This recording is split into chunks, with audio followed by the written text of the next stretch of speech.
हिमाचल प्रदेश की मंडी सीट से लोकसभा चुनाव के लिए कंगना रनौत के नाम का ऐलान होने के बाद सुप्रिया श्रीनेत के सोशल मीडिया अकाउंट से कंगना रनौत को लेकर एक अभद्र पोस्ट किया गया था, जिस पर जमकर बवाल मचा हुआ है। अब कंगना रनौत ने भी अपनी बात रखी है। कंगना ने ट्वीट करते हुए लिखा है कि प्रिय सुप्रिया जी, एक कलाकार के रूप में अपने करियर के पिछले 20 वर्षों में मैंने हर तरह की महिलाओं का किरदार निभाया है। क्वीन में एक भोली भाली लड़की से लेकर धाकड़ में एक आकर्षक जासूस तक, मणिकर्णिका में एक देवी से लेकर चंद्रमुखी फिल्म में एक राक्षस तक, रज्जू में एक वैश्या से लेकर थलाईवी में एक क्रांतिकारी नेता तक। हमें अपनी बेटियों को पूर्वाग्रहों को बंधनों से मुक्त करना चाहिए।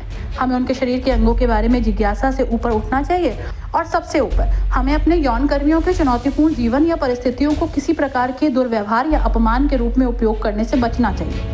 हर महिला अपनी गरिमा की हकदार है। इसके बाद मीडिया से बातचीत कर भी कंगना ने अपनी बात रखी। जो है उस पर रिएक्शन दिया है।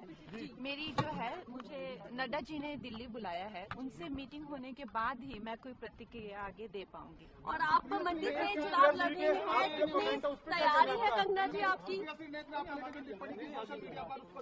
मैंने उस पे आपको जवाब दिया है। अगर आप देखें तो मैंने उस पे जवाब दिया है कि मैं एक अभिनेत्री हूँ और अभिनेत्री होने के कारण या जो भी किसी भी महिला का कोई भी, चाहे उनका व्यवसाय हो, कोई भी उनका काम हो, पेशा हो, हर महिला, चाहे वो टीचर हो, चाहे वो एक्ट्रेस हो, चाहे वो जर्नलिस्ट हो, चाहे वो राजनीतिज्ञ हो, या वो चाहे सेक्स वर्कर हो, किसी भी तरीके की जो महिला है वो डिग्निटी जो है वो डिजर्व करती है। और किसी भी महिला को अपमानित करना, उसके सेक्सुअलाइज करना, और खासकर सबसे ज्यादा जो मुझे दुख हुआ है वो जो मंडी, जिसे छोटा काशी कहा जाता है, पूरे विश्व में छोटे काशी के नाम से प्रसिद्ध है, जहाँ पे ऋषि पराशर से लेकर ऋषि मार्कंडेय जी ने तपस्या की है, उसके बारे में इतनी भद्दी टिप्पणी, तो हम सब मंडी वासी जो हैं वो बहुत ही कष्ट हमें हुआ है इस चीज को लेकर। मैम, आप एक्शन लेंगे, वोटिंग में जाएंगे, महिला आयोग में जाएंगे? देखिए, मुझे नड्डा जी ने बुलाया है, वो मुझसे मीटिंग करेंगे और आप इसकी भी आप गरिमा रखिए कि अब मैं जो हूँ वो पार्टी से आगे या पीछे नहीं चल सकती हूँ, मुझे उनके साथ चलना पड़ेगा, उनके इंस्ट्रक्शंस के साथ चलना पड़ेगा। तो आप, हाँ जी, उन्होंने मुझे बोला लीगल एक्शन लेंगे। मैम, क्या लेंगे? मुझे वो जाकर बताएंगे। आपको पता है ये घटना, पिछली रात तो मुझे टिकट मिला, उससे अगली रात जो है ये घटना हो गई, तो आज मैं नड्डा जी से मिलने जा रही हूँ, तो आप भी थोड़ा संयम रखिए। इसके अलावा कई बीजेपी नेताओं ने भी इस मुद्दे पर कांग्रेस नेता सुप्रिया श्रीनेत की आलोचना की। कल हमने देखा कि कांग्रेस पार्टी की मुख्य राष्ट्रीय प्रवक्ता सुप्रिया श्रीनेत, जो कि उनकी आईटी सेल की हेड भी है, उन्होंने भी नारी शक्ति का किस प्रकार से अपमान किया, वो आपत्तिजनक और अभद्रतापूर्ण पोस्ट करके। और न केवल कंगना रनौत का, न केवल नारी का, उन्होंने समूचे हिमाचल का, समूचे मंडी का और समूचे नए भारत का भी अपमान करने का काम किया है। जिस प्रकार से उन्होंने अभद्र पोस्ट डालकर फिर उससे पल्ला झाड़ने की कोशिश की है। इस पूरे विषय पर इतने घंटे होने के बावजूद भी ना प्रियंका वाड्रा जी का, ना राहुल जी का, ना खड़गे जी का कोई बयान आया है।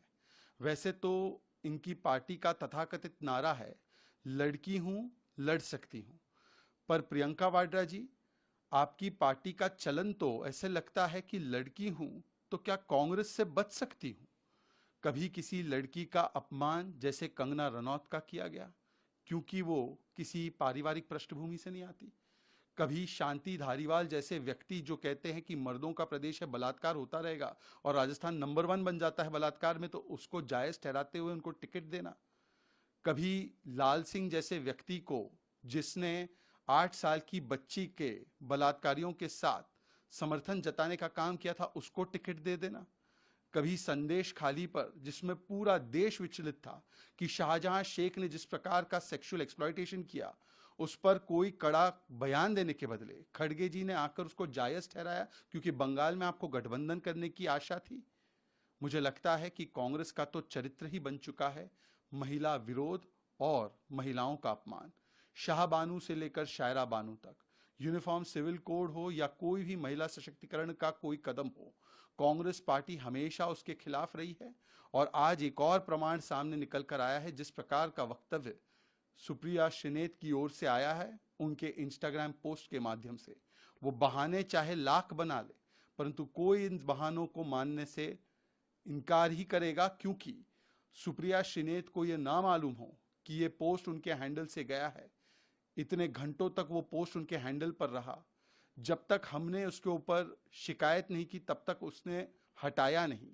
और न केवल ये, इंडी अलायंस के साथी आईपी सिंह ने तो इसको जायज ठहराया ट्वीट करके। इसके अलावा कांग्रेस के एक और नेता है गुजरात के, जिन्होंने इसी प्रकार की अभद्र भाषा इस्तेमाल की कंगना रनौत पर।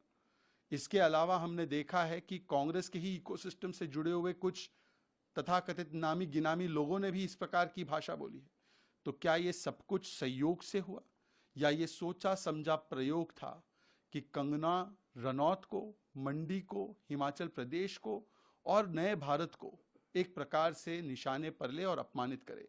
इस पर एनसीडब्ल्यू ने भी संज्ञान लिया है। पर हमारा सवाल यह है कि इन दोनों ही वक्तव्यों पर, इन दोनों ही कृत्यों पर प्रियंका वाड्रा, राहुल गांधी और खड़गे जी अपनी भूमिका स्पष्ट करने से कतराते क्यों हैं?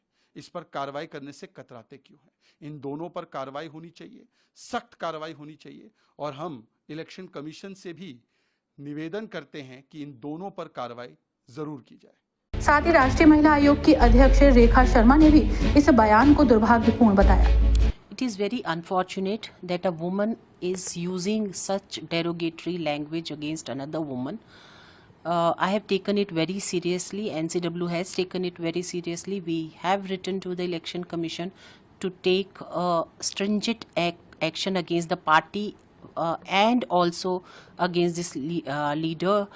Not only one leader, but there are two leaders saying the same thing on the Twitter and later on denying that they have done this. But I think they owe apology to Kangana. They should come out and apologize, because this is not a thing to say and then deny that you are not saying this. They are big leaders in their party and expected a better conduct from both of them. So I hope that Sonia ji is listening and she will take action against both of them. To this, Kangana Ranaut also replied that yes, every woman deserves dignity, and then BJP is also demanding an action against Supriya Shrinate from the party, but we haven't heard anything from the Congress party on this. Very unfortunate, because they make it a political thing. When something happens against their own leaders, they just keep mum. As you said, Kangana ji's reply is very dignified, and I'm proud of her that she took that stance and kept her dignity. She replied very nicely, and that's how the women should, I think, act. Especially for each other, they should have respect. So the complaint has already been registered? It's been gone to Election Commission. We are sending by hand also. वहीं कांग्रेस नेता सुप्रिया श्रीनेत ने social media x पर एक post साझा करते हुए कहा था कि जो लोग मेरे बेहद करीबी रहे हैं या मेरे साथ काम किया है, उन्हें पता है कि मैं किसी भी महिला के लिए ऐसा विवादित बयान नहीं दे सकती हूँ। मेरे फेसबुक और इंस्टाग्राम अकाउंट का एक्सेस कई लोगों के पास है। उसमें से किसी एक व्यक्ति ने आज एक बेहद घृणित और आपत्तिजनक पोस्ट की। मुझे जैसे ही पता चला, मैंने सर्वप्रथम उस पोस्ट को डिलीट किया, क्योंकि जो कोई भी मुझे जानता है वो अच्छी तरह से जानता है कि मैं कभी भी किसी भी महिला के खिलाफ व्यक्तिगत भद्दी और भोंदी टिप्पणी कर ही नहीं सकती हूं। मैं इसकी घोर विरोधी हूं। फिर मैंने जानना चाहा कि आखिर ये कैसे हुआ। तब पता चला कि ट्विटर पर मेरा नाम का दुरुपयोग करके एक पैरोडी अकाउंट चलाया जा रहा है, सुप्रिया पैरोडी के नाम से। वहीं पर ये ऑब्जेक्शनेबल पोस्ट हुआ और वहीं से किसी ने कॉपी पेस्ट करके मेरे फेसबुक और इंस्टा पे डाला। मैं ये पूरी तरह से जानने में जुटी हूं कि जिन लोगों के पास एक्सेस था उनमें से किसने ये घृणित काम किया। साथ ही मैंने इस पैरोडी अकाउंट को भी ट्विटर को रिपोर्ट किया, क्योंकि ये पहली बार नहीं हुआ है। पहले भी मेरे नाम का दुरुपयोग करके जो हूबहू सुप्रिया श्रीनेत का अकाउंट लगता है, वहां से अनर्गल टिप्पणियां, भ्रमित बातें कही जाती हैं। मैंने सर्वप्रथम इसको ट्विटर को रिपोर्ट किया और इस अकाउंट को भी मैं बंद कराऊंगी, जैसे मैंने बाकियों को बंद कराया है। लेकिन मैं यहां पे बिल्कुल बोलना चाहती हूं कि मैं किसी भी सूरत में सार्वजनिक जीवन में भद्दी भोंडी व्यक्तिगत टिप्पणियों के खिलाफ हूं। न मैंने ऐसा कभी किया है और न मैं कर सकती हूं। विचारधारा की लड़ाई पुरजोर तरीके से, पूरी ईमानदारी से और पूरी मजबूती से लड़ने में। मेरा यकीन है महिलाओं के खिलाफ मैं आपत्तिजनक शब्दों का प्रयोग ही नहीं कर सकती हूं। हर न्यूज अपडेट के लिए डिस्क्रिप्शन बॉक्स में दिए हुए लिंक से ज्वाइन करें रॉयल बुलेटिन का व्हाट्सएप ग्रुप और पाएं हर खबर सबसे पहले अपने व्हाट्सएप पर। अपने आसपास की खबरों के लिए सब्सक्राइब करें रॉयल बुलेटिन और इस वीडियो पर कमेंट के जरिए अपनी राय देना ना भूलें।